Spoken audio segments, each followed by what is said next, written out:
Hello नमस्कार दोस्तों, आपका स्वागत है टॉपर्स एजुकेशन हब पर। आज हम बात करेंगे पर्यावरण अध्ययन के एक बेहद महत्वपूर्ण टॉपिक के बारे में, जो न सिर्फ परीक्षाओं के लिए बल्कि हमारे दैनिक जीवन के लिए भी बहुत ही उपयोगी है। अगर आप रीट, सीईटी या किसी अन्य शिक्षक भर्ती की तैयारी कर रहे हैं तो ये वीडियो आपके लिए बहुत ही फायदेमंद होने वाली है। तो चलिए शुरू करते हैं बिना समय गंवाए। पर्यावरण संकट क्या है? इन्वायरमेंट क्राइसिस क्या है? तो इसका राइट आंसर क्या होगा? पर्यावरण संकट उन समस्याओं को कहते हैं जो मानव गतिविधियों के कारण उत्पन्न हो जाती हैं, पृथ्वी के पारिस्थितिकी संतुलन को नुकसान पहुंचाती हैं, जैसे कि वनों की कटाई कर देना, जलवायु में परिवर्तन होना, जैव विविधता की हानि होना, प्रदूषण का बढ़ जाना। ये सभी क्या होते हैं? पर्यावरण संकट होते हैं। नेक्स्ट है भारत में जैव विविधता के जो हॉट स्पॉट हैं वो कौन कौन से हैं? भारत में जो हॉट स्पॉट्स हैं वो कौन कौन से हैं? तो भारत में कितने हैं? 3 प्रमुख हॉट स्पॉट्स हैं। कौन कौन से? हिमालयी क्षेत्र, पश्चिमी घाट और इंडो बर्मा क्षेत्र।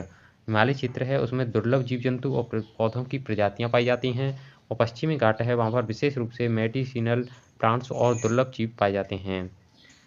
नेक्स्ट है इंडो बर्मा क्षेत्र। इंडो बर्मा क्षेत्र है, यह क्षेत्र पक्षियों और उष्णकटिबंधीय वनस्पति होती हैं उनके लिए प्रसिद्ध है।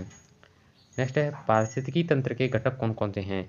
जो पारिस्थितिकी तंत्र होता है उसमें 2 प्रकार के घटक होते हैं। कौन कौन से 2 घटक होते हैं? जीव घटक और अजीव घटक, यानी जैविक घटक और अजैविक घटक। इनको कहते हैं बायोटिक कंपाउंड और एबायोटिक कंपाउंड्स। बायोटेक कौन कौन से होते हैं? पौधे, जीव जंतु, मानव, सूक्ष्म जीव, यानी ये सभी जीव होते हैं वो कौन से होते हैं? जीव घटक के अंतर्गत आते हैं। जो निर्जीव होते हैं वो अजैविक घटक के अंतर्गत आते हैं, जैसे जल, वायु, मृदा, धूप, तापमान। ये सब क्या होते हैं? अजैविक घटक होते हैं। नेक्स्ट है भारत में पहला पर्यावरण सम्मेलन कब हुआ था?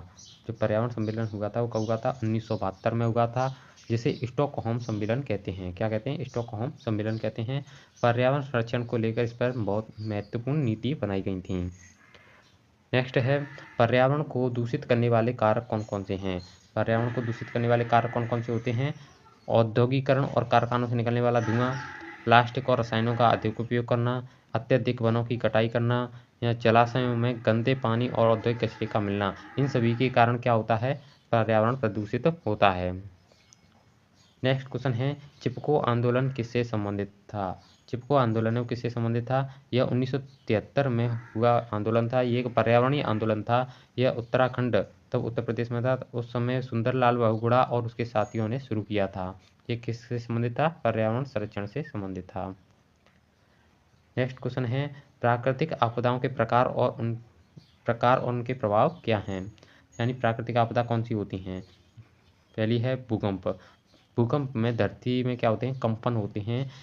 ये एक प्रकार की प्राकृतिक आपदा है। दूसरी है बाढ़। बाढ़ में क्या होता है? अत्यधिक वर्षा होती है, इस कारण बाढ़ आती है। नेक्स्ट है सुनामी।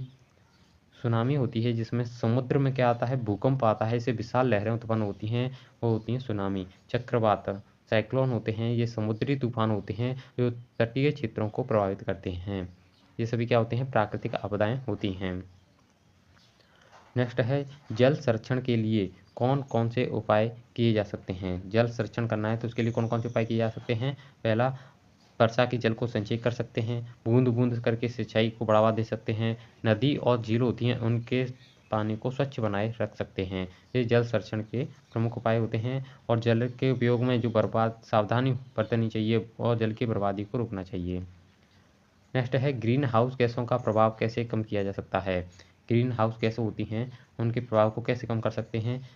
अधिक से अधिक वृक्षारोपण करके, नवीनीकरण ऊर्जा स्रोत जैसे कि सौर ऊर्जा, पवन ऊर्जा आदि को बढ़ावा दे करके, वाहनों में पेट्रोल डीजल की बजाय इलेक्ट्रिक ऊर्जा का उपयोग करके, औद्योगिक कचरे के सही निपटान की व्यवस्था करके हम ग्रीन हाउस गैस के प्रभाव को क्या कर सकते हैं? कम कर सकते हैं। नेक्स्ट है पृथ्वी दिवस कब मनाया जाता है? अर्थ डे कब मनाते हैं? हर साल 22 अप्रैल को अर्थ डे मनाया जाता है। इसका प्रमुख उद्देश्य होता है पर्यावरण संरक्षण के प्रति लोगों में जागरूकता पैदा करना। नेक्स्ट है वन्य जीव संरक्षण अधिनियम। वन्य जीव संरक्षण अधिनियम है वो कब लागू हुआ था? ये कब लागू हुआ था? 1972 में लागू हुआ था। इसका उद्देश्य था वन्य जीव और उनके प्राकृतिक आवास की रक्षा करना। नेक्स्ट है भारत में सबसे बड़ा वन्यजीव अभ्यारण्य कौन सा है? सबसे बड़ा वन्यजीव अभ्यारण्य कौन सा है? हेमिस नेशनल पार्क, जो कि कहाँ पर है? लद्दाख में स्थित है। यह भारत का सबसे बड़ा वन्यजीव अभ्यारण्य है। यह स्नो लेपर्ड के लिए प्रसिद्ध है। नेक्स्ट है ओजोन परत का क्षरण। ओजोन परत का क्षरण किसके कारण होता है? इसका कारण क्लोरोफ्लोरोकार्बन CFC, जो कहाँ से निकलता है? रेफ्रिजरेटर, एयर कंडीशनर और एयरोसोल स्प्रे, इनसे CFC गैस निकलती है, क्लोरोफ्लोरोकार्बन निकलती है, जिससे ओजोन परत का क्या होता है? क्षरण हो जाता है। नेक्स्ट है सबसे अधिक ऑक्सीजन देने वाले पेड़ कौन से हैं? सबसे अधिक ऑक्सीजन देने वाले पेड़ कौन से हैं? पीपल है वो सबसे अधिक ऑक्सीजन देता है। नीम देता है, बरगद देता है और तुलसी और एलोवेरा ये सभी क्या होते हैं? सबसे अधिक ऑक्सीजन देते हैं। नेक्स्ट है कौन कौन से जीव पारिस्थितिकी तंत्र में अपघटक के रूप में कार्य करते हैं? डिकम्पोजर के रूप में कार्य करने वाले जीव कौन से होते हैं? बैक्टीरिया, फफूंदी जिसे फंजाई कहते हैं, केंचुआ, अर्थवर्म, दीमक, ये सभी होते हैं क्या होते हैं? अपघटक के रूप में कार्य करते हैं। ये मृत जीव होते हैं। उन मृत जीव और जैविक कचरा होता है उसको विघटित करके किसे मिला देते हैं? मिट्टी में मिला देते हैं, जिससे मिट्टी की क्या हो जाती है? पोषक तत्व बढ़ जाते हैं।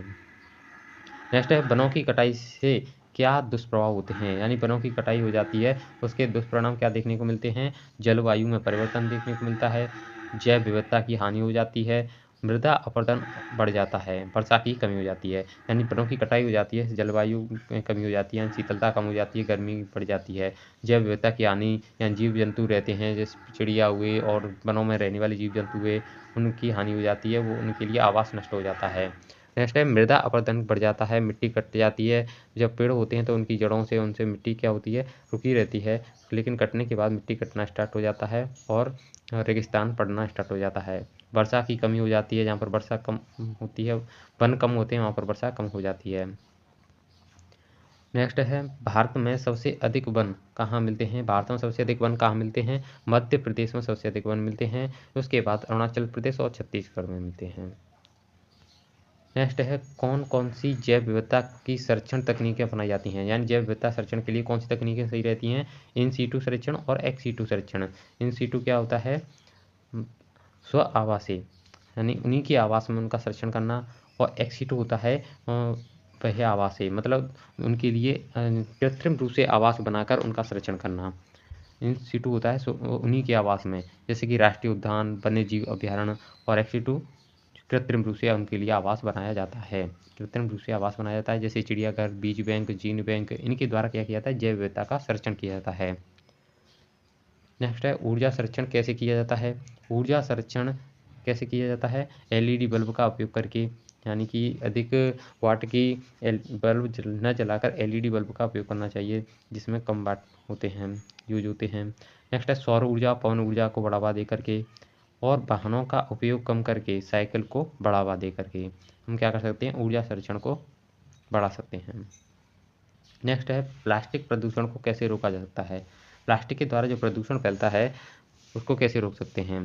प्लास्टिक क्या होता है? ये गलती से घटती गलती नहीं है, कई सालों तक ये वैसी की वैसी पड़ी रहती है, इसलिए इसके प्रदूषण को रोकने के लिए क्या उपाय करनी चाहिए? प्लास्टिक की जगह पर कपड़े और जूट के बैग का उपयोग करना चाहिए, और सिंगल यूज प्लास्टिक होती है उस पर क्या होना चाहिए? प्रतिबंध लगाना चाहिए, और कचरे का सही ढंग से पुनर्चक्रण करना चाहिए, यानी जो प्लास्टिक की वस्तुएं हैं उनको रिसाइकल करके पुनः उनसे नई प्लास्टिक की वस्तुएं बनाकर उपयोग कर लेना चाहिए।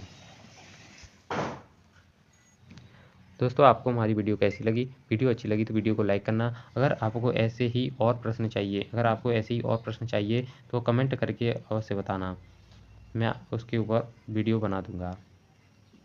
तब तक के लिए थैंक यू।